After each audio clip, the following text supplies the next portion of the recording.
ஒரு காதலியே இவங்க காதலா பாக்குறாங்களா காமமா பாக்குறாங்களான்றது நமக்கு ஷோ பார்க்கும்போதே தெரியுது. அதை தாண்டி என்னோட நல்ல பேர் எங்கேயும் கெட்டு போக கூடாது. நான் எல்லாம் பண்ணுவேன், ஆனா என் நல்ல பேர் மட்டும் எனக்கு வேணும். அப்ப இந்த பையனுக்கு தெரியும் போது அந்த பொண்ணுக்கு தெரியாதா? ஏன்டா டேய், நீயாவது பரவாயில்ல பையன், நான் பொண்ணு, இந்த மாதிரி என் மேல ஒரு பிராண்ட் பண்ணிட்டு போயிட்டீங்கன்னா நான் வெளியில பண்ண. ஆனா இவங்க 2 பேரும் பண்ண சேஷ்டைக்கு இதை அவங்க கோத்ரூ பண்ணி தான் ஆகணும். காரணம் என்னன்னா இவங்க 2 பேரும் சேர்ந்து இந்த வேலையை ஸ்டார்ட் பண்ணிட்டாங்க.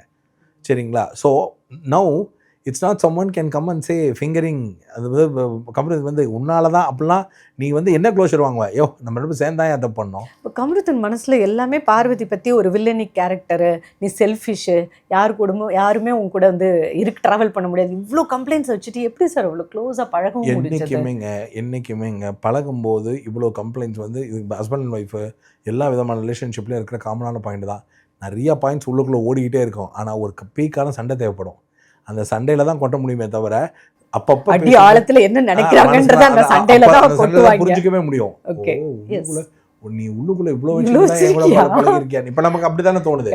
ஏண்டா உனக்கு தெரியுது அவ கூட யாராலையும் இருக்க முடியாது, உனக்கு மொக்க பண்ணி அமிச்சிட்டாங்க, வயல் கார்டு அதை பண்ணாங்க, இவ்வளவு தெரியுது. அப்புறம் நீ என்ன பண்ணிருந்தோம்?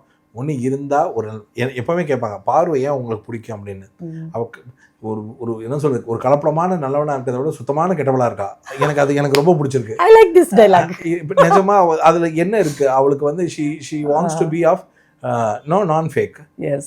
ஆனா அந்த பொண்ணு பொய் சொல்லுவா, அந்த பொண்ணு திமிரா பேசுவா, அந்த பொண்ணு அநியாயம் பண்ணுவா, அந்த பொண்ணு நக்கலா பண்ணுவா, அந்த பொண்ணு யாரும் மதிக்க மாட்டா. ஆனா அந்த பொண்ணு என்னைக்குமே நாகரிகம் இல்லாத ஒரு வார்த்தையை இந்த ஷோல பேசியிருக்காளா? நாகரிகமே இல்லாம நடந்திருக்கா, அதை கூட நான் ஒத்துப்பேன். நாகரிகமே இல்லாத ஒரு வார்த்தையை, நாகரிகமே இல்லாமல் நடக்கிறத ஒரு தவறாக பண்ணால் அதான் ஹியூமன்.